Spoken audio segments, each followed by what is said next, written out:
Doctor सबसे पहले ये देखते हैं कि इंश्योरेंस है कि नहीं, उसके आधार पे फिर वो बिल बनाते हैं। इंश्योरेंस के नाम पे ज्यादा कमाने का कुछ नया गोरख धंधा चालू किया है। कार्डियोलॉजी जो इंस्ट्रूमेंट रहते हैं वो बहुत महंगे रहते हैं। इसका मतलब कि इंश्योरेंस ना हो तो आप अच्छी सर्विस नहीं देते। पुअर इकोनॉमिक स्टेटस वाले पेशेंट्स बहुत ज्यादा है जिसको हम पूरी सारवार नहीं दे पाते। कोई व्यक्ति है जो ट्रेडमिल के ऊपर उसको हार्ट अटैक आ गया, कोई स्पोर्ट्स खेलते खेलते, तो हेल्दी रहने से भी क्या हमें हार्ट अटैक आ सकता है? कई बार लोग डाइट अच्छा फॉलो करते हैं पर उनमें हैबिट्स होती है, जैसे मैंने बताया सिगरेट स्मोकिंग, टोबैको चूइंग। ये जो आप बोल रहे हो कि भाई ट्रेडमिल पे वो कोलैप्स कर गए या गरबा खेलते हुए कुछ हो गया, तो उनको अभी तक अपनी हार्ट हेल्थ पता ही नहीं है।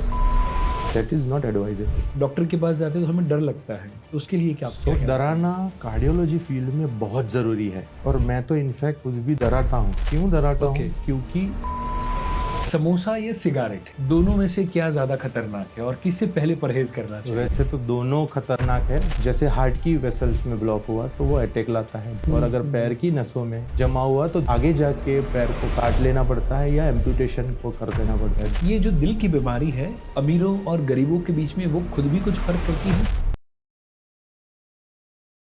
So thank you very much कि आप हमारे इन्विटेशन के ऊपर, हमारी ये पॉडकास्ट के ऊपर आए।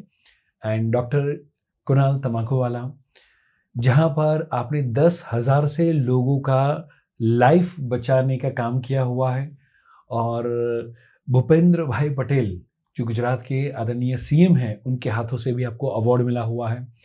तो शायद एक नॉर्मल व्यक्ति पूरे जीवन में 10,000 लोगों को मिला भी नहीं होगा, और आपने तो 10,000 लोगों का जीवन बचाया है।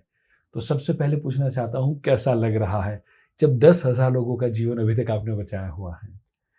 परीक्षित, बात बहुत अच्छा लग रहा है क्योंकि हम हार्ट के रिलेटेड कार्य से जुड़े हुए हैं। तो हार्ट से लोगों को जो इमरजेंसी में आते हैं पेशेंट्स, वो बहुत पीड़ा से आते हैं, दुख दर्द में होते हैं, तो उसको अगर हम बचाएं तो एक अचीवमेंट जैसा फील होता है, और वो पेशेंट और पेशेंट के रिलेटिव की हमको अच्छी दुआएं भी मिलती है, तो उससे बहुत अच्छा लगता है। Wonderful wonderful. सो ज़्यादातर हम आगे ढेर सारी हार्ट को लेकर बात करने वाले हैं आज, क्योंकि हर एक व्यक्ति हेल्दी रहना चाहता है, पर हम देख रहे हैं कि हेल्दी व्यक्ति को भी अब अटैक आ रहा है। तो ऐसे ढेर सारे पहलू पे बात करना चाहते हैं, पर मुझे लगता है शुरुआत आपकी जो सरनेम है और आपका जो काम है वही कॉन्ट्राडिक्ट हो रहा है। तो तम्बाकू वाला है और आप लोगों की तम्बाकू छुड़ाने का काम कर रहे हैं, तो ये क्या है आपकी हिस्ट्री? थोड़ी सी यदि आप बता पाए ऑडियंस को। जो सरनेम की आपने बात बताई, मेरी सरनेम तम्बाकू वाला है। सो मेरे ग्रैंडफादर की जो बेसिक जो व्यवसाय बोलते हैं, जो धंधा बोलते हैं, वो टोबैको का बिजनेस था उनका। उन्होंने वो लाइफ में टोबैको का सेल जो होता है या सिगरेट्स वगैरह, तो कहीं कहीं उन्होंने वो व्यवसाय के कारण खुद अपनी हैबिट एक बना ली थी, जिसको स्मोकिंग और टोबैको चूइंग। वो उन्होंने जो टोबैको है वो आपको पता है कि बहुत इंजरियस टू हेल्थ रहता है, वो स्वास्थ्य को बहुत हानिकारक है। उसमें अराउंड 4300 जितने ऐसे पदार्थ रहते हैं जिससे आपको कैंसर हो सकता है। 4300? Yes, you are right. जो शायद अभी टोबैको का सेवन कर रहे हैं उनको पता नहीं है। उनको लगता है कि शायद आपने पैकेट पे देखा उनको लगता है कि मैं थोड़ा ही खा रहा हूँ, बट 4300 ऐसे पदार्थ वो अपने बॉडी के अंदर डाल रहे हैं कि जो उनको नुकसान कर सकते हैं। तो आपने पैकेट पे भी देखा होगा कि उन पे कैंसर की साइंस दिखाई हुई है, क्योंकि वो इंजरियस टू हेल्थ है। और तो वो कहीं ना कहीं मेरे ग्रैंडफादर वो अपने डेली रूटीन में smoking, he was a chain smoker, so वो धीरे धीरे उनको वो हार्ट के ऊपर असर करता हुआ उसकी हार्ट की नलियों में ब्लॉकेजेस बनते गए, और उनको करीबन अपनी लाइफ में 5 to 6 टाइम्स हार्ट अटैक आए। और वो टाइम पे तो इतनी ट्रीटमेंट भी अवेलेबल नहीं थी। शायद पूरे इंडिया में चेन्नई और मुंबई के सिवाय बाकी कहीं पे भी एंजियोग्राफी या एंजियोप्लास्टी, स्टेंट रखने की प्रक्रिया, हार्ट अटैक से बचाने की प्रक्रिया, वो कुछ भी अवेलेबल नहीं था। सो उन्होंने वो खाली मेडिसिन से चलाया, उनकी कभी एंजियोग्राफी हुई नहीं। सो उनका जो 90s में डेथ हुआ, उसके बाद वही जो हार्ट अटैक या सडन कार्डियक अरेस्ट, आप जो भी बोलो, उससे जो डेथ हुआ, वो कहीं ना कहीं मेरे दिमाग में वो चीज़ थी कि आगे जाके हमको डॉक्टर ही बनना है, ऐसा कुछ करना है, और हाँ। डॉक्टर के बाद हमको वो कार्डियोलॉजी फील्ड या हार्ट से लगती हुई फील्ड को ही आगे बढ़ाना है। सो वही मेरा एक इंस्पिरेशन है। Great great. सो आपके जीवन में जो सबसे बड़ी चैलेंज आई उसी को अपने चुनौती देते हुए आप डॉक्टर बन गए, उसके लिए congratulation. Thank you very much, thank you for that. And यहाँ पर आपने एक बात बताई कि उनको 5 से 6 बार काइंड ऑफ ये सिचुएशन आई, बट ज़्यादातर लोग ऐसा कहते हैं कि तीसरे हार्ट अटैक के बाद आप जी नहीं सकते।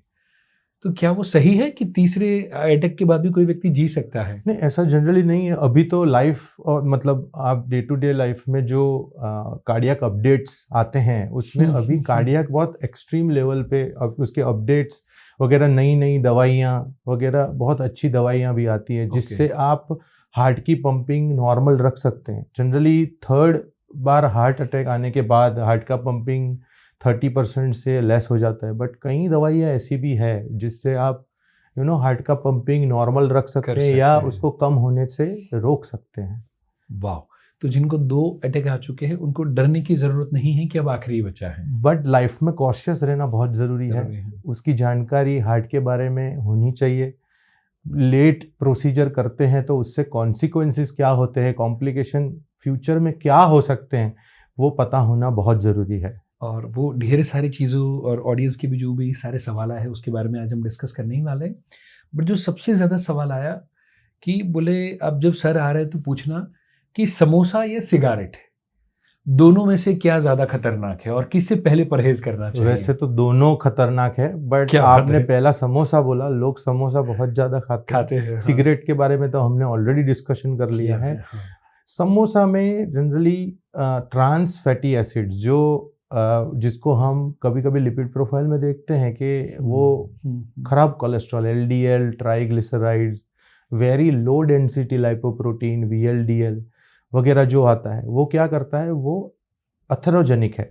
मतलब वो हार्ट की वेसल्स में, ब्रेन की वेसल्स में, पैर की नसों में वो कोलेस्ट्रॉल के लेयर बनाते हैं जिससे वो आगे जाके, जैसे हार्ट की वेसल्स में ब्लॉक हुआ तो वो अटैक लाता है, ब्रेन की वेसल्स में वो खराब कोलेस्ट्रॉल जमा हुआ तो वो स्ट्रोक लाता है, और अगर पैर की नसों में जमा हुआ तो धीरे धीरे करके वो पैर की नसें बंद हो जाती है, पैर काला हो जाता है और उसको हम गैंग्रीन होते हुए देखते हैं। सो वो आगे जाके पैर को काट लेना पड़ता है या एम्पुटेशन जो हम बोलते हैं उसको कर देना पड़ता है। तो वो जो समोसा है वो उसमें जो रिपीटेड फ्राइंग जो उसका होता है, बार बार उसको फ्राई करते हैं। आई थिंक ज़्यादातर जगह पर हम देखते हैं कि वो तेल पूरा काला हो चुका है, उसके बाद भी रिपीटेडली फ्राई करते हैं जिससे वो ट्रांस फैट जो होती है वो बॉडी में जमा होती है, वो शरीर के लिए हानिकारक है। तो घर पे बना हुआ या तला हुआ समोसा कभी कभार खाए तो कोई प्रॉब्लम नहीं है? कोई प्रॉब्लम नहीं है, पर वो जो रिपीट यूज वाला, वो जो रिपीटेड जो तेल बार बार फ्राई करते हैं वो डेंजरस है। सो घर पे भी यदि काफ़ी सारे लोग वैसा करते हैं कि जो अभी फ्राई करके तेल बचा है वो रीयूज के लिए रखते हैं, वो नहीं। समोसा तो सब खाते हैं, वंस इन अ वाइल जैसे बोल रहे हैं, इट इज फाइन। एंड घर पे भी तेल को रीयूज नहीं करना चाहिए, एक बार यूज करने के बाद उसको हम डिस्पोज कर दें is better option. Yes, wonderful wonderful. So ये तो बात हुई समोसा और सिगरेट की, बट अभी नाउअडेज अभी हम देख रहे हैं कि कितने सारे लोग हैं जो हेल्दी खाना खाते हैं, डाइट को फॉलो करते हैं। बॉलीवुड के ढेर सारे लोग हो सकते हैं, सारे सेलिब्रिटीज़ हो सकते हैं कि उनके पास डाइटिशियन की तो कोई कमी नहीं है। वो जब भी उनके फोटोग्राफ इंस्टाग्राम पे देखते हैं तो वो सलाद खा रहे, सूप पी रहे, वो तला हुआ भी नहीं खा रहे, ना ही स्मोकिंग भी कर रहे, वो रेगुलर एक्सरसाइज भी कर रहे।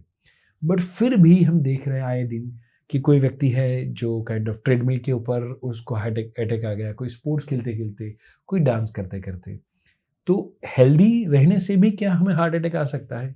कई बार लोग डाइट अच्छा फॉलो करते हैं पर उनमें हैबिट्स होती है, जैसे मैंने बताया सिगरेट स्मोकिंग, टोबैको चूइंग, या फिर उनकी डिस्टर्ब स्लीप रहती है। हर अपनी हार्ट हेल्थ के लिए 6 to 8 आवर्स ऑफ स्लीप बहुत ज़रूरी है।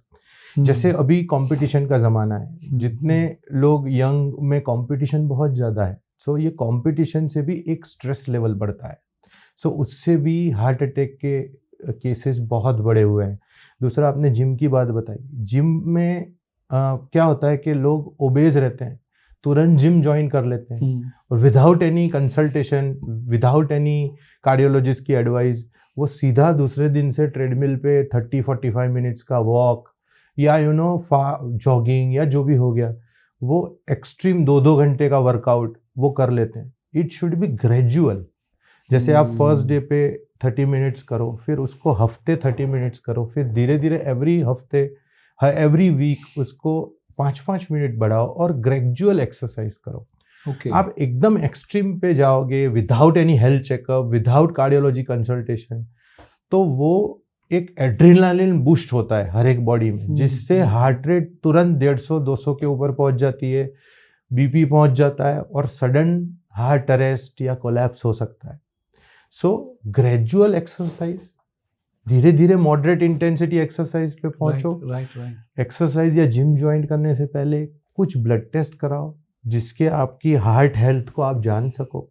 एक ईसीजी इको ट्रेडमिल पे खुद डॉक्टर को पूछो कि I am fit enough to join gym, और उसके बाद जिम ज्वाइन करें, कि जिससे ये जो आप बोल रहे हो कि भाई ट्रेडमिल पे वो कोलैप्स कर गए या गरबा खेलते हुए कुछ हो गए, तो उनको अभी तक अपनी हार्ट हेल्थ पता ही नहीं है, वो सीधा वो जिम ज्वाइन कर लेते हैं। So that is not advisable. Okay, good. So वो जो गाना है, धीरे धीरे प्यार को बढ़ाना है, हद से गुजर जाना है, तो ये एक्सरसाइज में भी उतना ही एप्लीकेबल है। Yes, wonderful wonderful. So I think मुझे लगता है हार्ट की हेल्थ के लिए जो आपने बताया कि व्यक्ति स्ट्रेस कम ले, स्लीप प्रॉपर वे में ले, उसके साथ में जो एक्सरसाइज कर रहा है तो धीरे धीरे होले होले ग्रेजुअली आगे बढ़े, मोटिवेटेड होके ऑल ऑफ सडन ना एक्सरसाइज करे या ओवर एक्सरसाइज। इसके अलावा और कोई 2 या 3 पहलू जिससे हमारी ऑडियंस अपनी हार्ट का हेल्थ अच्छा रख पाए, और कोई 2-3 पहलू जो आप ऐड करना चाहेंगे इसमें? यंग में जनरली हम कुछ ब्लड टेस्ट नहीं कराते हैं, जो मुझे आपको बता देना चाहिए। कुछ ब्लड टेस्ट जैसे लिपिड प्रोफाइल जो अपने कोलेस्ट्रॉल के लेवल से, उसके साथ एक टेस्ट आता है होमोसिस्टिन लेवल। सो एक टेस्ट आता है लाइपोप्रोटीन ए, और जो थर्ड टेस्ट आता है HSCRP। ये 3 टेस्ट हमको अपने ब्लड रूटीन चेकअप में करवा लेने चाहिए। After 30, after 40? जनरली 30 या 40 के बाद, 30 हम बताएं तो 30 इयर्स के ऊपर वाले जो भी रहते हैं। और कई बार ऐसा भी स्टडी में देखा गया है कि ये तीनों टेस्ट एकदम यंग एज, जैसे 30 से कम वाले भी है, 20-30 के बीच में भी है, वो कभी कभी बढ़ के आते हैं। सो होमोसिस्टिन क्या रहता है? होमोसिस्टिन बॉडी में एक एंजाइम है जो हमारा B12 लेवल, जब B12 लेवल बहुत कम रहता है तो उससे जुड़ा हुआ एंजाइम ये होमोसिस्टिन बहुत बड़ा रहता है। ओके। सो हमको B12 करेक्शन के साथ कई बार फॉलिक एसिड लेवल वगैरह भी करेक्ट कर लेना चाहिए, जिससे होमोसिस्टिन अपना नॉर्मल रेंज में रहे और जिससे हार्ट अटैक प्रिवेंट हो सके। Very good. और कई बार कई स्टडीज में ऐसा भी फाइंड आउट किया है कि जो हम वाटर इनटेक बॉडी का लेते हैं, वो वाटर इनटेक हमारा सफिशिएंट नहीं रहता, हम डिहाइड्रेटेड रहते हैं।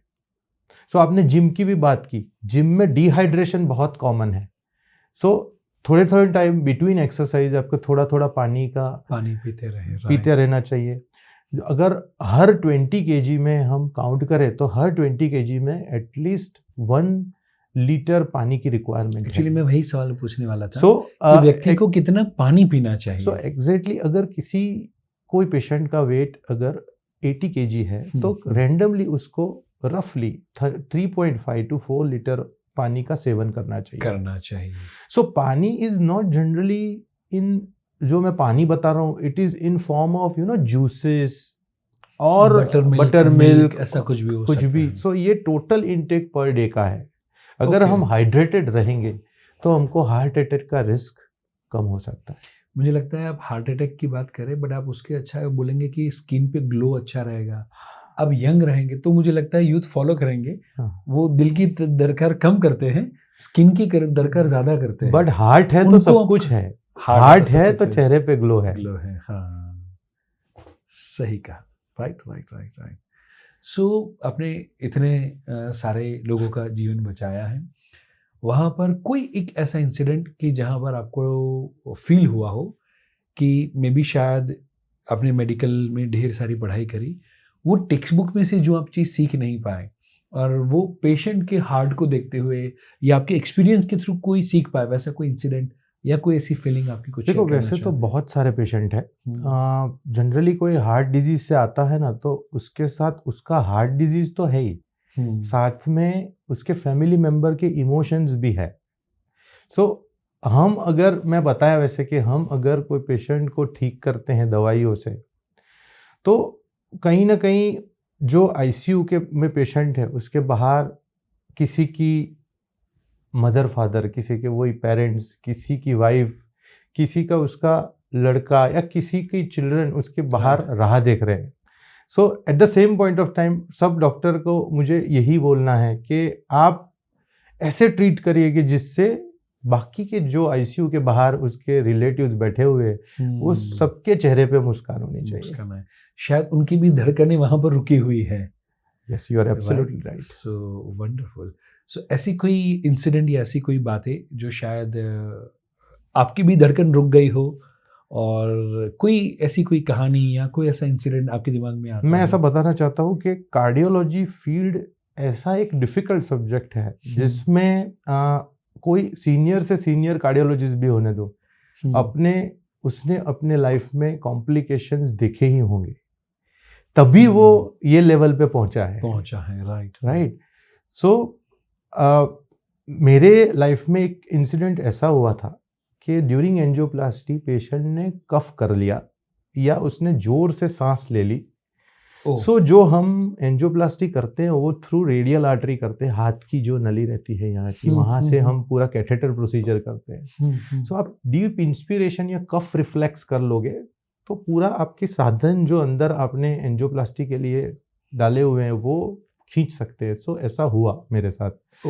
उसमें जो वायर के ऊपर मैंने बलून या स्टेंट डाला हुआ था वो एकदम से स्टेंट विदाउट इन्फ्लेशन या विदाउट खोले आर्टरी में डिसलॉज हो गया। सो जब डिसलॉज हो जाता है तब अपनी भी एक बीट स्किप हो जाती है। राइट।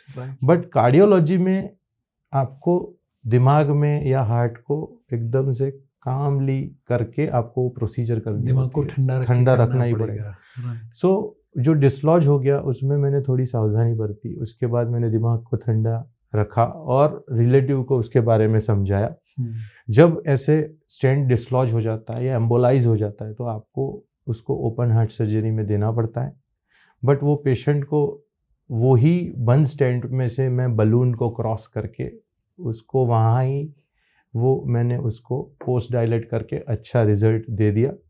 पर फिर भी कोई भी एंजियोप्लास्टी करते हैं तो नेक्स्ट 48 आवर्स आपको उसको क्लोज ऑब्जर्वेशन में रखना पड़ता है, क्योंकि अगर उसको कोई और कॉम्प्लिकेशन हो तो आप उसको बाईपास सर्जरी करवा सकते हैं, ओपन हार्ट सर्जरी करके वो डिसलॉज स्टेंट या एम्बोलाइड स्टेंट को निकाल सकते हैं। बट नेक्स्ट 48 आवर्स में पेशेंट रिमेन स्टेबल। रिलेटिव भी थोड़े घबराए हुए थे कि ऑब्वियसली कोई एक स्टेंट डिसलॉज हो गया है या एम्बोलाइज हो गया है। सो उसके बाद मैंने पेशेंट को समझा कि एवरी 15 डेज उसको फॉलोअप में बुला के उसकी कंडीशन पूछ के 3 to 6 मंथ्स के बाद मैंने उसको वापस एंजियोग्राफी किया। जो डिसलॉज स्टेंट था जिसको मैंने डायलेट करके अच्छा फिक्स कर दिया था नली के साथ, वो वैसा का वैसा रहा और पेशेंट आज डाउन द लाइन 2 years में पेशेंट को कोई तकलीफ नहीं है। क्या बात है। तो मुझे लगता है वो आज अपनी हर धड़कन के बाद आपको याद कर रहा होगा कि शायद ये बहुत ज़्यादा क्रिटिकल अभी ये हो जाता है। कॉम्प्लिकेशन होने के बाद भी आज उन्होंने मेरे पे विश्वास रख के उनके रिलेटिव्स मुझे दिखाने आ रहे हैं। सो ये कॉम्प्लिकेशन होने के बाद भी आप देखिए कि आप कोई पेशेंट को अच्छे से समझाएंगे, काउंसलिंग करेंगे, उसकी प्रोसीजर, तो उसको भी धीरे धीरे आपके ऊपर विश्वास आएगा और उसके रिलेटिव्स आज मुझे दिखा रहे हैं। पर अभी आपने कहा कि काइंड ऑफ समझाते हुए प्यार से आपने बताया, बट कहा जाता है कि ज़्यादातर डॉक्टर पेशेंट को डरा डरा के ऑपरेशन कर देते हैं। उसके लिए आपका क्या कहना है? ज़्यादातर डॉक्टर्स कहते हैं कि यदि आप थोड़ा लेट करोगे तो फिर ये पेशेंट या इसकी जान बचेगी या नहीं हम नहीं कह सकते। तो डरा डरा के जो अभी सिचुएशन, लोगों का ये कहना है और हमारे ढेर सारे पार्टिसिपेंट ने भी ये कहा है कि डॉक्टर के पास जाते हैं तो हमें डर लगता है। तो उसके लिए क्या डराना कार्डियोलॉजी फील्ड में बहुत ज़रूरी है और मैं तो इनफैक्ट खुद भी डराता हूँ। क्यों डराता हूँ? क्योंकि अगर वो टाइम पे डिसाइड नहीं करेंगे सो कार्डियोलॉजी में एक वर्ड है गोल्डन आवर। अगर पेशेंट आपके पास छाती में दर्द या दुखावा के साथ आया और फर्स्ट आवर में अगर वो नली आपने कल्प्रिट वेसल जिसके कारण हार्ट अटैक हुआ है वो आपने नहीं खोल दी, तो बाकी लाइफ में उसको हार्ट फेलियर या अरिथमियाज या पाल्पिटेशंस या बार बार हार्ट के सिम्टम्स या चेस्ट पेन होते रहेंगे। सो फर्स्ट आवर मैं अपने दर्शकों को वही बताना चाहता हूँ कि अगर छाती में दर्द हो और आप जितना जल्दी हो सके पहुँच सको हॉस्पिटल, और ये जो सबसे अच्छी ट्रीटमेंट है प्राइमरी एंजियोप्लास्टी, जिसमें आप कल्प्रिट वेसल को स्टेंट डाल के खोल सको, ओके, तो वो सबसे अच्छी ट्रीटमेंट है। इनफैक्ट डेवलप्ड कंट्रीज में वो लोग आपकी खाली इन्फॉर्म आपको करते हैं, वो सीधा इमरजेंसी से कैथ लैब में शिफ्ट करते हैं और वो गोल्डन आवर मेंटेन हो सके वो देखते हैं, जिससे पेशेंट को बाकी अपनी रेस्ट ऑफ द लाइफ में कोई प्रॉब्लम नहीं हो। सो कार्डियोलॉजी फील्ड में पेशेंट और रिलेटिव को जानकारी देना और आप जो लैंग्वेज में बोला डराना जरूरी है, जिससे वो टाइम पे डिसाइड कर सके कि ये ट्रीटमेंट अच्छी ट्रीटमेंट है और जिससे हार्ट अटैक से हम और हार्ट अटैक के कॉम्प्लिकेशन से बच सकते हैं, पेशेंट को बचा सके। Okay, great great. सो यदि कोई व्यक्ति है, जो भी मैं देख रहा हूँ कि किसी को हार्ट अटैक आया, तो काफ़ी सारे लोग हैं जो उसको पानी पिलाते हैं, कुछ लोग उसको बिठा के उसके पीठ सहलाते हैं, कुछ लोग लेटा देते हैं, कुछ लोग थप्पड़ मारते हैं।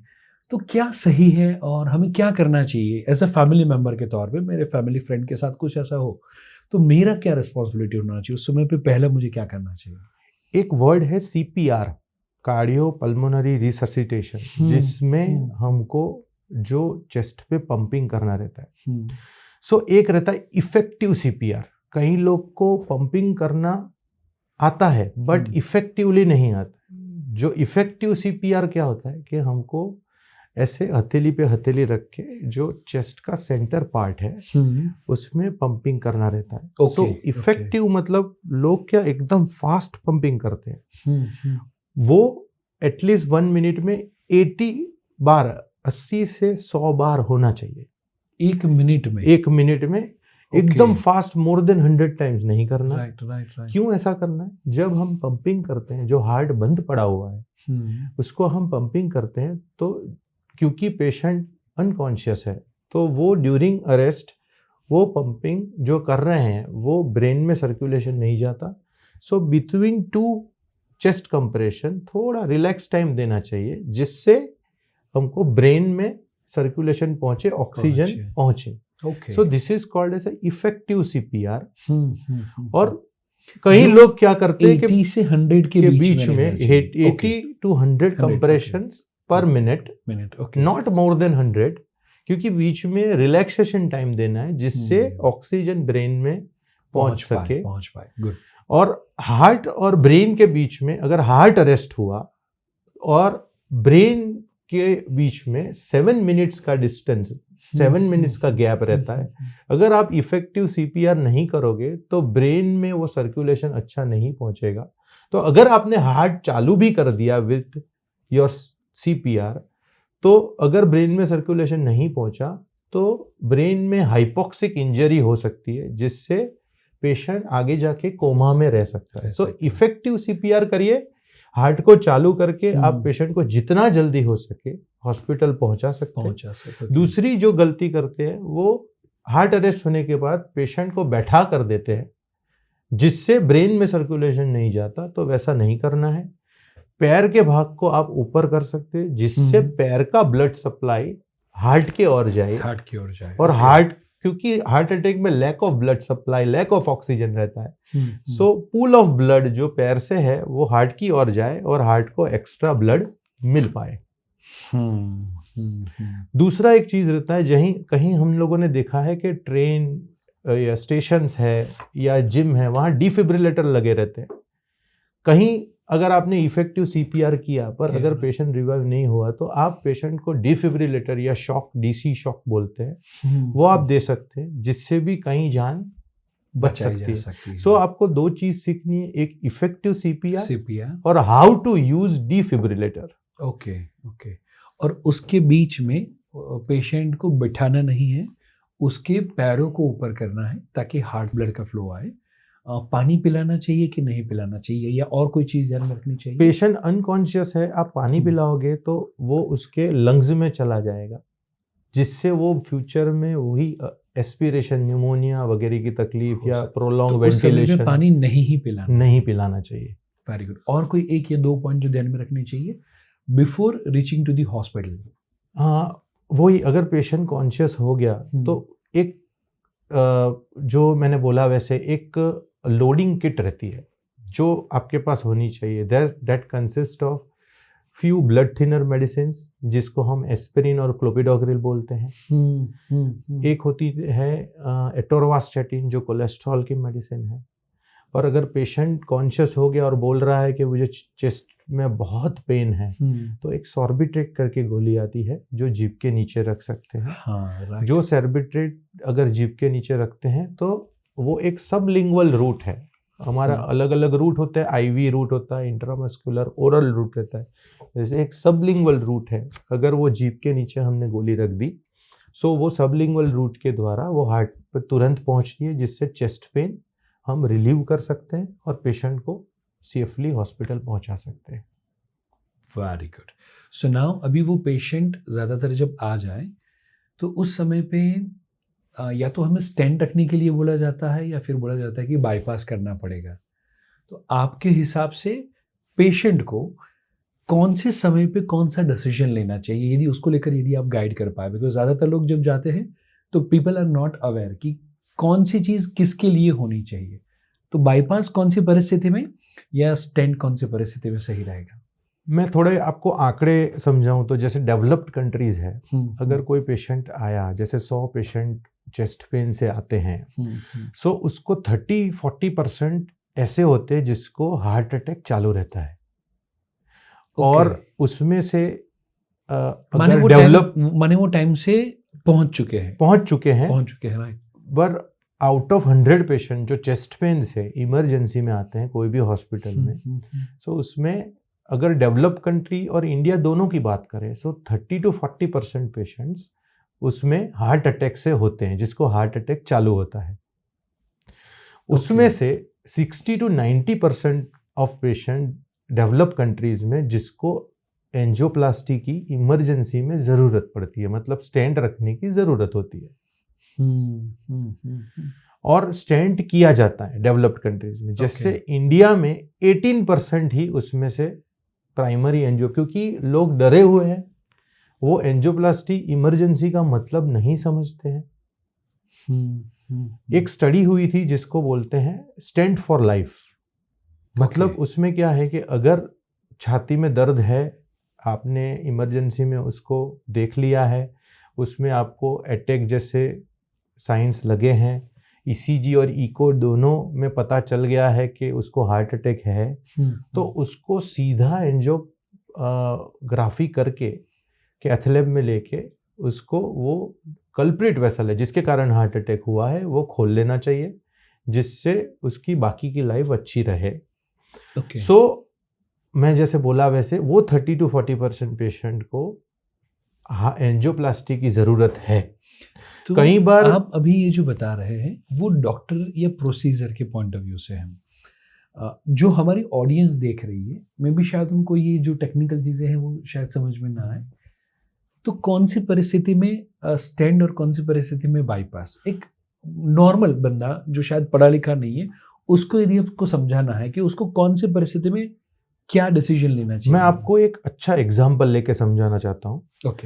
एक हफ्ते पहले एक 50 ईयर ओल्ड मेल आए थे मेरे अस्पताल में, और उसको 2015 में ऑलरेडी एंजियोप्लास्टी की गई थी 3 में से एक नली में, पर उन्होंने अपना 10 साल पहले और उन्होंने अपना डायबिटीज कंट्रोल नहीं रखा, और उन्होंने जो प्रॉपर डायबिटीज में मेडिसिन लेनी चाहिए उसके जगह पे उसने अपने लाइफस्टाइल मॉडिफिकेशन, और उनको ऐसा लगा कि लाइफस्टाइल मॉडिफिकेशन और आयुर्वेदिक मेडिसिन से अपनी डायबिटीज़ में कंट्रोल कर लूँगा।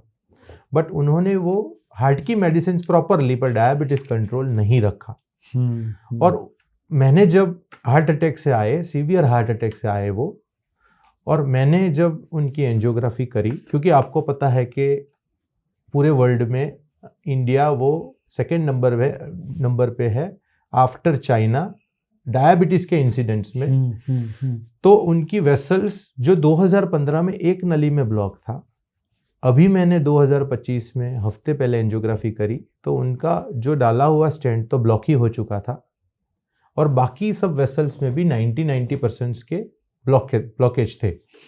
सो एंजियोग्राफी में जब मैंने देखा कि उनका डाला हुआ स्टेंट बंद हो गया है और according to ECG and echocardiography वो डाले हुए स्टेंट को ही वापस खोलने की ज़रूरत है, तो मैंने अपनी एडवाइस में वही लिखा कि कल्प्रिट वेसल एंजियोप्लास्टी के जो नली में ब्लॉकेज है उसको ही एंजियोप्लास्टी करनी है।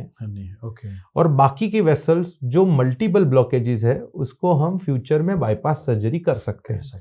सो ये decision patient to patient vary होता है। सो मैंने उनको वो नली जो पुराना स्टेंट को हम निकाल नहीं सकते, सो वो स्टेंट के ऊपर ही स्टेंट लगा के पेशेंट की आर्टरी को ठीक कर दिया। पोस्ट एंजियोप्लास्टी पेशेंट 1 घंटे में चेस्ट पेन उसका रिलीव हो गया। उनको हमने आईसीयू में ऑब्जर्वेशन में रखा नेक्स्ट 2 डेज के लिए, फिर हमने उनको डिस्चार्ज किया और डिस्चार्ज के बाद रिलेटिव को ऐसा समझाया कि हमने जो कल्प्रिट वेसल है उसको ओपन करके आर्टरी में फ्लो अच्छा किया है जिससे उनके सिम्टम्स सब रिलीव हो गए। सो नाउ बाकी जो वेसल्स है उसको आप बाईपास के थ्रू प्रॉपर कर सकते हैं। सो कई बार ये जो डिसीजन रहता है वो पेशेंट बेस्ड रहता है कि उसकी बाकी वेसल्स कैसी है, एंजियोप्लास्टी करने लायक है कि फिर बाईपास सर्जरी भी करनी पड़ सकती है। सो मैंने जो एडवाइस दिया वो culprit vessel angioplasty followed by bridge to surgery, मतलब उसको बाद में वो 6 to 8 वीक के बाद बाकी 2 वेसल को जो मल्टीपल ब्लॉकेज वाली है उसको वो बाईपास थ्रू प्रॉपर कर सकता है। सो कई बार पेशेंट जब इमरजेंसी में हड़बड़ाहट के अंदर वो पहुंचा हुआ है, फैमिली मेंबर्स पहुंचे हुए हैं, तो ना वहाँ पर 2 ऑप्शंस होते हैं, या तो स्टेंट डलवाओ या तो बाईपास कराओ। तो एक लेमन के तौर पे पेशेंट को समझ में आए कि मेरे लिए बाईपास सही है या मेरे लिए स्टेंट डलवाना सही है, क्या उसके कोई सिम्टम्स हो सकते हैं या कोई ऐसी चीज़ें जिसके थ्रू पेशेंट या जो भी पॉडकास्ट देख रहे हैं वो अवेयर हो कि उनके लिए दोनों में से कौन सी ट्रीटमेंट सही है? जैसे किसी को लॉन्ग स्टैंडिंग डायबिटीज़ हो और वो अनकंट्रोल्ड डायबिटीज़ हो, जैसे अभी हॉस्पिटल में गए एंजियोग्राफी के लिए और उनका शुगर 300-400 रहता हो, बहुत लंबे टाइम से हो, मल्टीपल गोली लेने के बावजूद वो कंट्रोल नहीं है, उसके साथ डायबिटीज़ की और तकलीफ़ें भी है और उनका एंजियोग्राफी करा और मल्टीपल ब्लॉकेजेस है जो 3 हार्ट को नली मेन सप्लाई करती है जिसको कॉरोनरी आर्टरीज बोलते हैं, अगर उसमें मल्टीपल लेवल पे ब्लॉकेजेस है तो बाईपास सर्जरी ही अच्छा ऑप्शन है। अगर 3 में से 2 नली भी ब्लॉक है बट डायबिटीज अनकंट्रोल्ड है तो भी आप बाईपास सर्जरी करवा सकते हैं। अगर पहला डाला हुआ स्टेंट, अगर मल्टीपल स्टेंटिंग की हिस्ट्री है, 2 से ज़्यादा नलियों में 2 से 3 स्टेंट डाले हुए हैं, तो भी आप बाईपास सर्जरी ही ऑप्शन सिलेक्ट करिए। और दूसरी एक चीज़ रहती है कि जिसमें लेफ्ट मेन कॉरोनरी आर्टरी, जो मेन आर्टरी है वहाँ पे ही ब्लॉकेजेस है, तो आप बाईपास सर्जरी चूज कर सकते हैं। पर फिर भी एट द टाइम, क्योंकि ये पेशेंट टू पेशेंट वेरी होता है, तो एट द टाइम जो कार्डियोलॉजिस्ट आपकी एंजियोग्राफी करता है उसके ऊपर आप पूरा विश्वास रखिए, वो आपके लिए अच्छा ही सोचेगा और आप उनको ही पूछ सकते हैं कि एंजियोप्लास्टी या बाईपास सर्जरी करना चाहिए। Very good. सो क्योंकि जब आपने बताया था कि स्ट्रेस वगैरह से भी मे बी हार्ट के चांसेस बढ़ जाते हैं डैमेज होने के, तो आपका भी तो काम बहुत ज़्यादा प्रेशर वाला है, तो जब आप सर्जरी के लिए जाते हैं तो उस वक्त आप खुद को तैयार कैसे करते हैं, मेंटली या साइकोलॉजिकली या फिजिकली? कोई रिचुअल जो स्पेसिफिकली आप फॉलो करते हैं? जनरली मैं बहुत सालों से ये चीज़ कर रहा हूँ कि कोई भी पेशेंट, जब मैं एंजियोग्राफी के लिए फर्स्ट उसको सुई लगाता हूँ रिस्ट में, तब मैं भगवान को वही बोलता हूँ कि जो पेशेंट मेरे हाथ में से ठीक हो, या जो पेशेंट मेरे पास आए जिसकी मैं प्रोसीजर करूँ, वो मेरे हाथों से ठीक होके ही जाना चाहिए। Great great. एंड जो वो ठीक होता है तो पैसे तो डेफिनेटली मिलते ही मिलते हैं, बट जो लोगों की दुआएं और प्यार जो एज ए डॉक्टर के तौर पे आप कमाते हैं, उसमें से कोई यदि कोई घटना या किसी की दुआएं या किसी का प्यार या रिस्पेक्ट, ऐसी कोई चीज़ यदि आपको कुछ याद आती है, कुछ आप शेयर करना चाहें तो। एक बार क्या हुआ था कि एक क्योंकि गुजरात के एक आपके ज़्यादातर पेशेंट आपके डाई हार्ट फैन ही होंगे, हाँ, क्योंकि आपने उनके हार्ट को ठीक किया है। हाँ, तो यस, उसमें से कुछ भी है क्या बात बता पाएँ। सो एक बार क्या हुआ था कि एक 82 ईयर ओल्ड फीमेल पेशेंट आए थे, जिन्होंने, उनके साथ उनके जो भी सन वगैरह थे वो यूएस में रहते हैं, और यहाँ पे उनको हार्ट अटैक आया था, और उनकी साथ में कोई देखने के लिए था नहीं, क्योंकि वो ओल्ड एज होम में रहते थे। तो उनको मैंने अपने ओर से, हार्ट अटैक जब आया तब उनकी एज बहुत ज़्यादा थी, तो जब मैंने एंजियोग्राफी करी तब उसमें वही मल्टीपल ब्लॉकेजेस थे, और उनके साथ यहाँ पे कोई था नहीं, क्योंकि वो ओल्ड एज में रहते थे, ओल्ड एज होम में। तो उनके जो सन वगैरह है उनके साथ मैंने फ़ोन पे बात करी। यहाँ इंडिया में उनके साथ कोई नहीं था, बट फिर हमने हॉस्पिटल से बात करके उनकी ऑनलाइन कंसेंट लेके उनको प्रोसीजर मैंने बहुत समझा के करी, और उसके बाद यहाँ पे अभी भी उनके साथ कोई नहीं है, बट वो जब भी मेरे ओपीडी में फॉलोअप के लिए आते हैं तब वो पूरा बैकग्राउंड या पूरी चीज़ मुझे वो याद आती है। और अभी भी आज तक मैंने उनके पास कोई कंसल्टेशन फ़ी अभी तक नहीं ली, क्योंकि उनको मैं अपने ही पेरेंट्स मानता हूँ।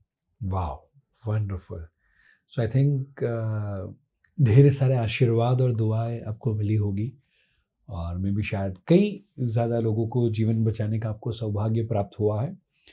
बट हमारे कुछ क्वेश्चंस वैसे भी हैं जो थोड़े तीखे भी हैं, एंड जहाँ पर ज़्यादातर लोगों का ये भी कहना होता है कि डॉक्टर सबसे पहले ये देखते हैं कि इंश्योरेंस है कि नहीं, और उसके आधार पे फिर वो बिल बनाते हैं।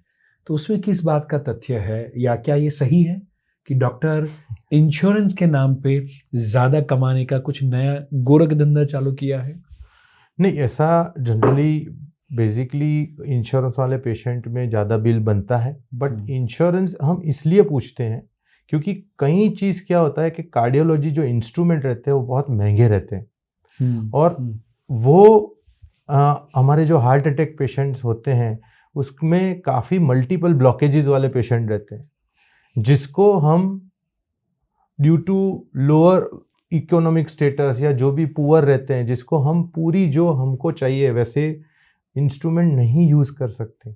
तो अगर उनको इंश्योरेंस कवरेज हो तो हम उनको प्रॉपर मेडिसिन्स या प्रॉपर इंस्ट्रूमेंट यूज़ करके उनको वो अच्छी से अच्छी बेहतर ट्रीटमेंट दे सकते हैं। ओके।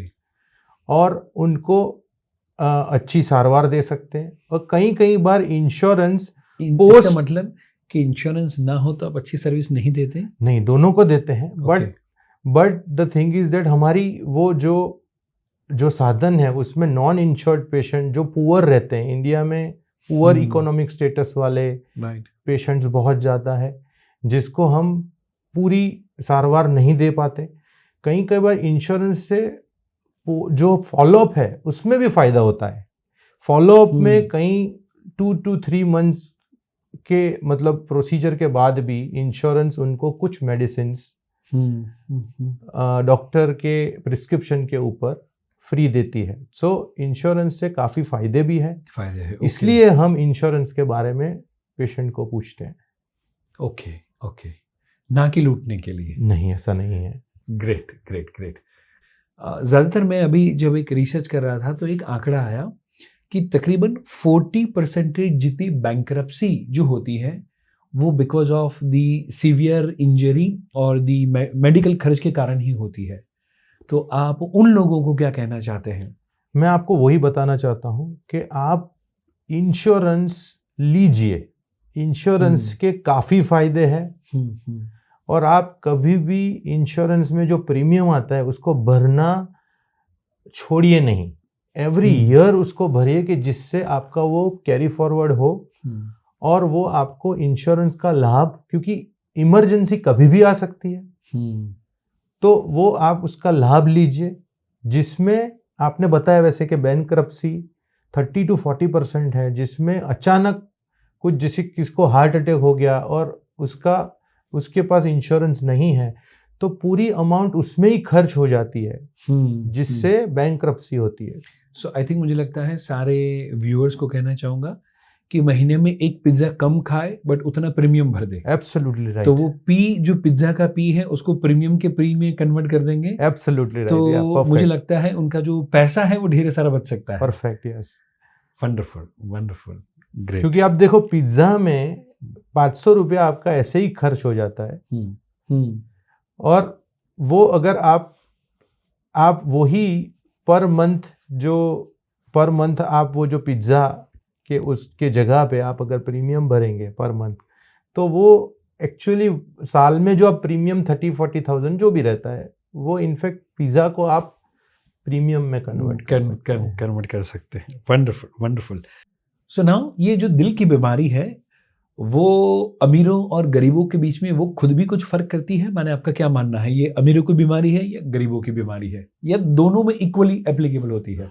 जो मेहनत करते हैं उसको डिजीजेस नहीं होते, बट जो ओबेसिटी है, बैठे रहते हैं, एक्सरसाइज नहीं है, जंक फूड चालू है, स्लीप डिस्टर्ब है, स्ट्रेसफुल लाइफस्टाइल है, वो सबको वही धीरे धीरे करके मोटापा घेर लेता है और मोटापे से कोलेस्ट्रॉल बढ़ता है, स्लीप डिस्टर्ब होती है, स्ट्रेसफुल लाइफ चालू रहती है। ये सबसे क्या होता है कि धीरे धीरे करके एक टाइप ए पर्सनालिटी, जिससे लाइफस्टाइल रिलेटेड डिजीजेस चालू होते हैं। राइट। जैसे डायबिटीज हो गया, ब्लड प्रेशर हो गया, ब्लड प्रेशर की गोली लेने के बावजूद आपका ब्लड प्रेशर कंट्रोल नहीं है, ये सब हार्ट के रिस्क फैक्टर्स है। धीरे धीरे मोटापे से हार्ट के रिस्क फैक्टर्स डेवलप हो गए और ब्लॉकेजेस बन गए, स्ट्रोक हो गया, किडनी फेलियर्स हो जाते हैं, हार्ट फेलियर होते हैं।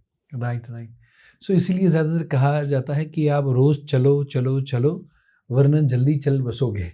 हाँ, तो कितना चलना चाहिए एक नॉर्मल व्यक्ति को अपनी हार्ट की हेल्थ के लिए, कितना चलना चाहिए? Very good question. 7,500 स्टेप्स, ये मैंने 3-4 जगह पे पढ़ के आपको बता रहा हूँ कि 7,500 स्टेप्स पर डे अगर आप करोगे एटलीस्ट 5 days a week, तो आपका हार्ट हेल्थी रहेगा और आपको लाइफस्टाइल रिलेटेड डिजीजेस नहीं होंगे।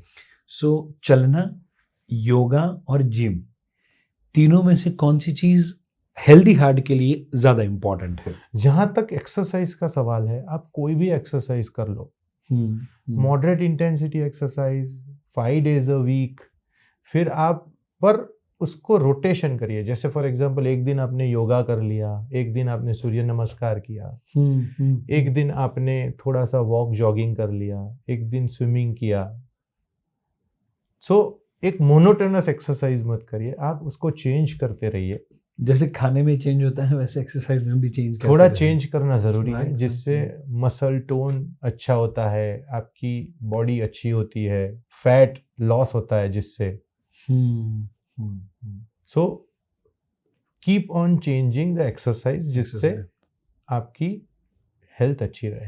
नाउ कोई भी व्यक्ति यदि अपने हार्ट को हेल्दी रखना चाहता है तो कैसे रख सकता है? जैसे हम अपनी एक्सरसाइज जो है उसको 3 हिस्सों में डिवाइड कर ले। अगर 2 दिन हम मसल स्ट्रेंथनिंग एक्सरसाइज, 2 दिन हम कार्डियो वाली एक्सरसाइज जिसमें रनिंग वॉकिंग सब आ जाता है, या जिम में हम ट्रेडमिल के ऊपर थोड़ा चल लें, राइट, और 2 दिन योगा, सो ये अगर 3 हिस्सों में डिवाइड करके अगर उसको हम एक मसल्स को स्ट्रेंथन ये सब एक्सरसाइज करके अगर बॉडी की फ्लेक्सिबिलिटी हम अच्छी कर दें और एक दिन हम रेस्ट ले लें, सो वो भी मंडे जरूरी टू है। सैटरडे हम पूरी मसल फ्लेक्सिबिलिटी को अच्छे से बढ़ाएं और एक दिन अगर रेस्ट कर ले, क्योंकि बॉडी नीड्स रेस्ट, आपको वो चीज पता है। सो हम ऐसा करके एक्सरसाइज, डिफरेंट एक्सरसाइज कर सकते। हमने काइंड ऑफ यंग लोगों के लिए या जो बड़े लोग हैं उनकी हेल्थ के बारे में बात करी, बट ज़्यादातर जो नई जनरेशन के बच्चे हैं, मैं देख रहा हूँ कि आजकल बहुत ज़्यादा मोबाइल के ऊपर बिजी रहते हैं, पूरे दिन टीवी देखते रहते हैं।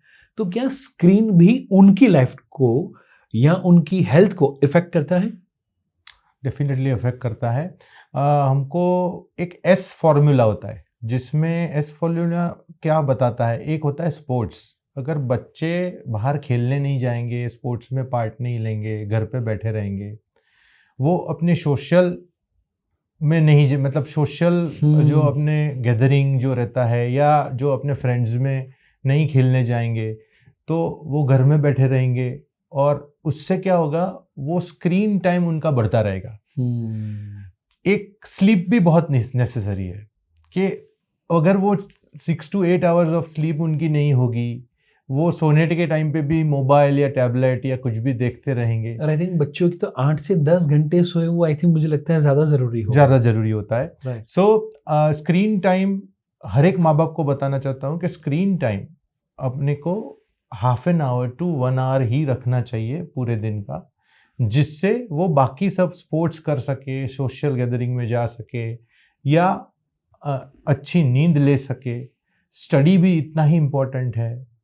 सो स्क्रीन टाइम अगर कम रहेगा तो बाकी सब चीज़ें कर सकते हैं, जिससे उनकी मेंटल, फिजिकल और एक हार्ट हेल्थ भी छोटे बच्चों में बहुत ज़रूरी है। तो ये सब मेंटेन रहेगा। सो मुझे लगता है जो भी माता पिता अपने बच्चों को हेल्दी रखना चाहते हैं, उनको ये 4S को बैलेंस करना है।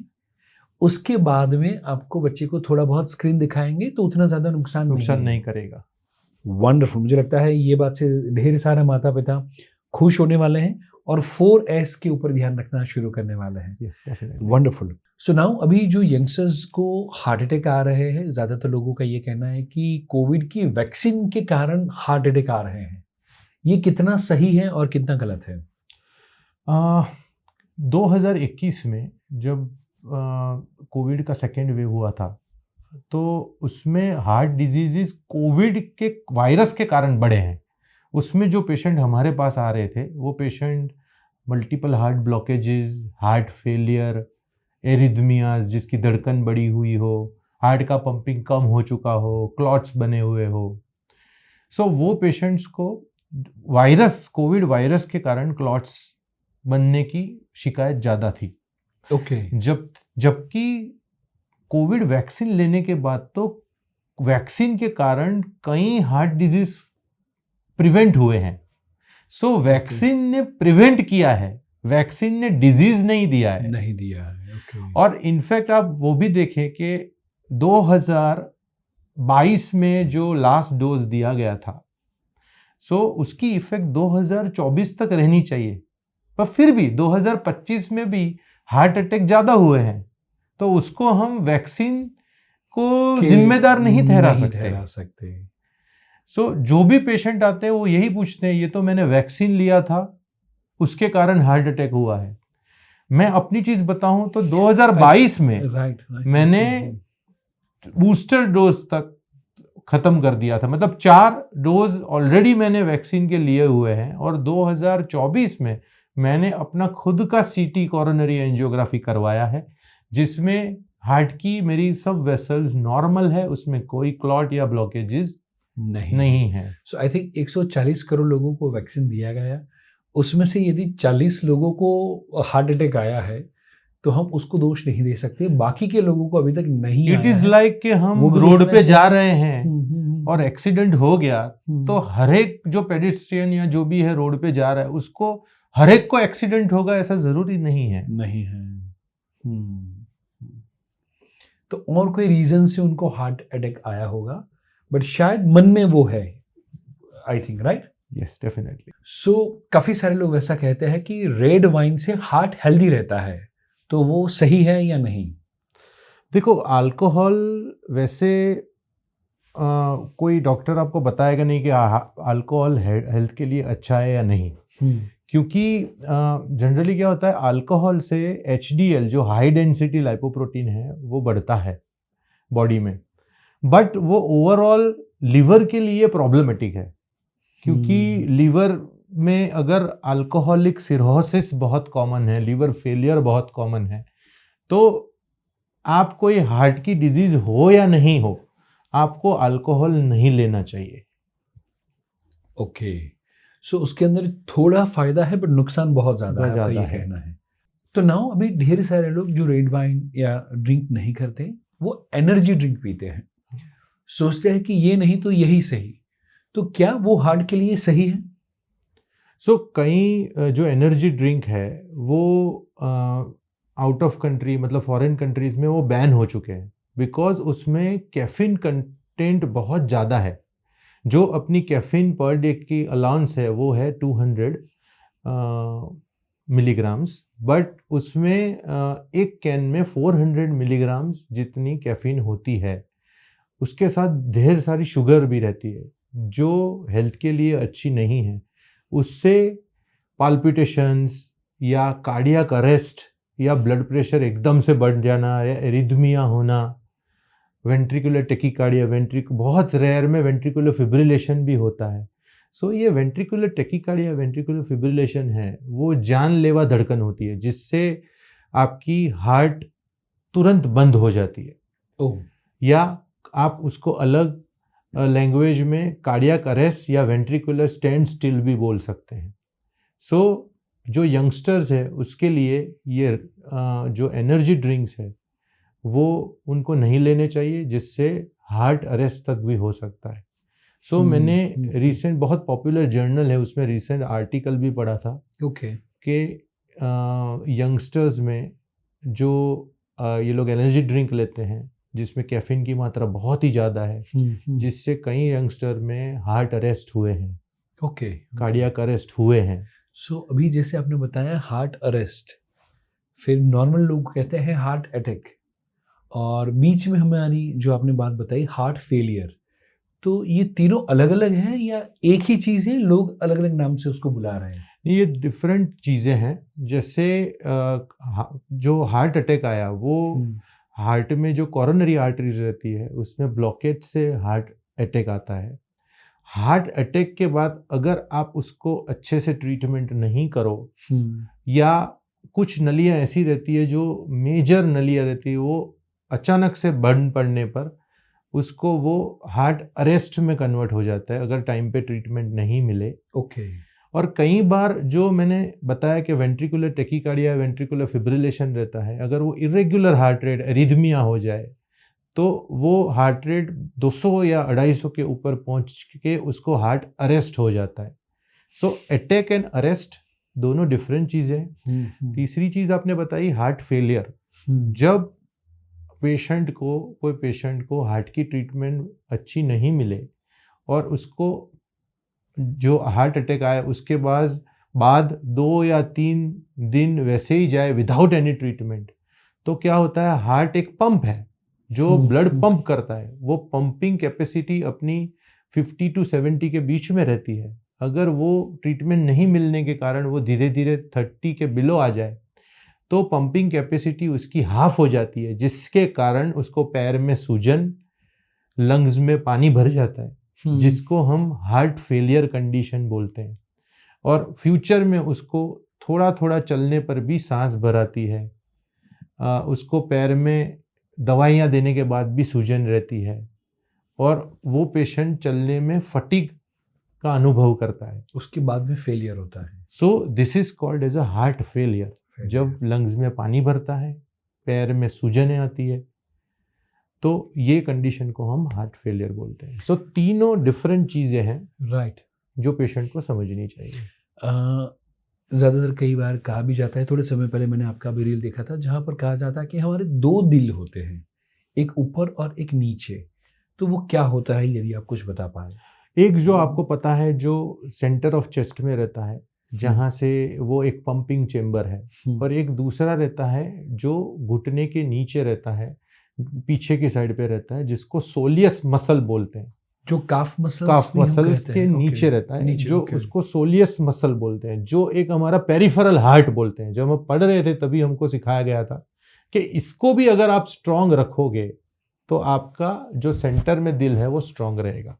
सो ये हम लोअर लिम्ब की एक्सरसाइजेज या लोअर लिम्ब की जो हम बोलते हैं जो स्ट्रेच करते हैं या लोअर लिम्ब एक्सरसाइजेज करते हैं, उसको हम करेंगे तो वो पेरिफेरल हार्ट भी अपना स्ट्रांग रहेगा।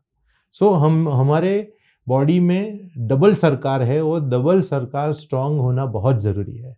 आई थिंक डबल इंजन है, डबल इंजन है। जैसे प्लेन में डबल इंजन होता है, ऊपर वाले ने हमारे अंदर भी 2 इंजन रखे हैं, तो इसको भी स्ट्रांग रखना ज़रूरी है। काफ़ी सारे लोगों को रात को काफ मसल्स में पेन होता है, वो भी हार्ट अटैक का साइन है? नहीं, कई बार क्या होता है कि पूरे दिन में लोग बहुत वर्क करते हैं, सो लोअर लिम्ब पैर पे खड़े रहने का वर्क होता है। खास करके हम हाउस वाइफ वगैरह में देखते हैं कि तो उसमें कई बार क्या होता है, एक तो लोअर लिम्ब में पेन डिहाइड्रेशन की भी एक साइन है, एक है आपकी मल्टीविटामिन डेफिशिएंसी। जैसे फॉर एग्जांपल कैल्शियम हो गया, मैग्नीशियम हो गया, वह डे टू डे लाइफ में नहीं मिल पाता। तो कई बार मल्टीविटामिन टैबलेट्स या अपना इलेक्ट्रोलाइट्स जैसे हो गए या वाटर इनटेक हम अच्छा रखेंगे, सो वो पेन से हम बच सकते हैं। कुछ लोग जो ऑफिस में बैठे रहते हैं उनको भी रात को सोते वक्त बोलते हैं कि पैरों में दर्द हो रहा है। बिकॉज लोअर लिम्ब की टोटली इनएक्टिविटी है, एक्टिव नहीं है वो, क्योंकि अच्छा, वो तो जो एक्सरसाइज खड़े नहीं रहते हैं वो ओवर एक्टिव है। हाँ। और ये कम एक्टिव है। सो आपको वही कि जो जिसकी बिजी लाइफस्टाइल है या जो बैठे बैठे काम करते हैं, और उसको भी बीच में कभी कभी थोड़ी एक्सरसाइज कर लेनी चाहिए। अपने ढेर सारे लोगों की लाइफ बचाई, ढेर सारे जो भी आपके इंसिडेंट्स है वो यहाँ पर आपने शेयर किए, जो व्यूअर्स हैं उनके जीवन के अंदर भी कुछ नॉलेज मिले। वैसे ढेर सारी आज बातें करी, बट आपकी भी तो पर्सनल लाइफ है, राइट? एंड मे बी शायद जब रात को या सुबह में कोई इमरजेंसी आती है तो आप कहते हो कि स्ट्रेस नहीं होना चाहिए, बट आपको भी तो कभी स्ट्रेस होता होगा, तो उसके बारे में यदि आप कुछ कहना चाहे, या फिर यदि जब स्ट्रेस होता है उसको आप मैनेज कैसे करते हैं? जैसे सबकी एक फैमिली लाइफ रहती है, डॉक्टर्स की भी रहती है, बट इतने सालों में प्रैक्टिस करने के बाद कभी कभी ऐसा भी होता है कि हम फैमिली के साथ एक मूवी देखने गए हैं और आधी मूवी ही कंप्लीट हुई है, वहाँ उठ के कोई हार्ट अटैक वाला पेशेंट आया, तो उसको ठीक करने के लिए जाना पड़ता है, इमरजेंसी एंजियोप्लास्टी करनी पड़ती है। कभी कभी ऐसा भी होता है कि रात में 3 बजे गए, 3 बजे जाके किसी को एंजियोप्लास्टी थ्रू बचाया, और जस्ट अभी घर आए हैं और 5 बजे दूसरा एक पेशेंट आ गया। सो कई बार ये स्ट्रेसफुल लाइफ से भी डॉक्टर की हार्ट हेल्थ और ओवरऑल हेल्थ में भी प्रॉब्लम होती है। तो कभी हार्ट के जो डॉक्टर है उनको भी हार्ट की बीमारी हो सकती है? डेफिनेटली हो सकती है। हार्ट के डॉक्टर भी एक ह्यूमन ही है, तो उसके अंदर भी हार्ट तो है ही। सो वो स्ट्रेसफुल कंडीशन से भी हार्ट के डॉक्टर में भी हार्ट अटैक की समस्या हो सकती है। एज ए हार्ट डॉक्टर के तौर पे जब आपके ऊपर भी सारी इमरजेंसी वगैरह जब आती है तो उसके कारण आपको स्ट्रेस होता होगा, तो वो स्ट्रेस को रिलीज करने के लिए आप क्या करते हैं? जब सुबह हमारी जो रूटीन चीज़ है, मैं सुबह उठता हूँ, उसके बाद जो बीच बीच में मुझे म्यूज़िक या ऐसा सुनने की आदत है, क्योंकि मैं जब अर्लियर डेज में जब अपनी स्कूल लाइफ में था तब म्यूज़िक का मुझे बड़ा शौक था। तो बीच बीच में मैं कभी थोड़ा गाना गुनगुना लेता हूँ, या ड्यूरिंग कभी सुबह में थोड़ा वॉक कर लिया, या हाफ एन आवर 45 मिनट्स का जिमिंग कर लिया, जो मुझे बाकी के दिन में एनर्जेटिक रखती है। हम भी कई बार साथ में वॉक पे गए हैं और कई बार मैंने भी आपका गाना सुना है। तो कौन सा गाना है जो आपके दिल के काफ़ी करीब है? जो भी गाना हमको पसंद हो, हालांकि जब हम साथ में होते हैं, अनंत सामी आपका फेवरेट सिंगर है, उसका कोई ना कोई गाना आप गाते हैं, बट यदि अभी और कोई भी गाना जो आपको पसंद आए, दिल के डॉक्टर के दिल के करीब कौन सा गाना है? दिल कह रहा है दिल से, वादा करो दिल से, चाहे तुम जहां भी जाना जानम, मेरी याद रखना, हो मेरी याद रखना। आई थिंक मुझे लगता है ये दिल एक इंसान को ये गाना कह रहा हो, उसी तरीके से ये आई थिंक बहुत ही परफेक्टली गाना है कि कुछ भी खाना पर मुझे याद रखना। Wonderful wonderful. और कोई गाना जो आप गाना चाहे, बहुत ही सुरीला आप गाते हैं, सो कोई और एक गाना जो आपके दिल के करीब हो या ऑडियंस को आप सुनाना चाहेंगे? भीगी भीगी रातों में फिर तुम आओ ना, हो भीगी भीगी रातों में फिर तुम आओ ना, ऐसी बरसातों में आओ ना, हो ऐसी बरसातों में आओ ना। Wonderful wonderful. मुझे लगता है गाने के लिए तो जोरदार ताली होनी चाहिए, बिकॉज आपके ढेर सारे पेशेंट्स होंगे जिनको आपकी हार्ट के बारे में या नॉलेज के बारे में वो सारी चीज़ें पता होगी, बट शायद गाने के बारे में पता ना हो। So wonderful, it was our pleasure to have you on our podcast. Thank you very much. And ढेर सारी चीज़ें शायद हमारी ऑडियंस को आज सीखने को मिली हुई हैं।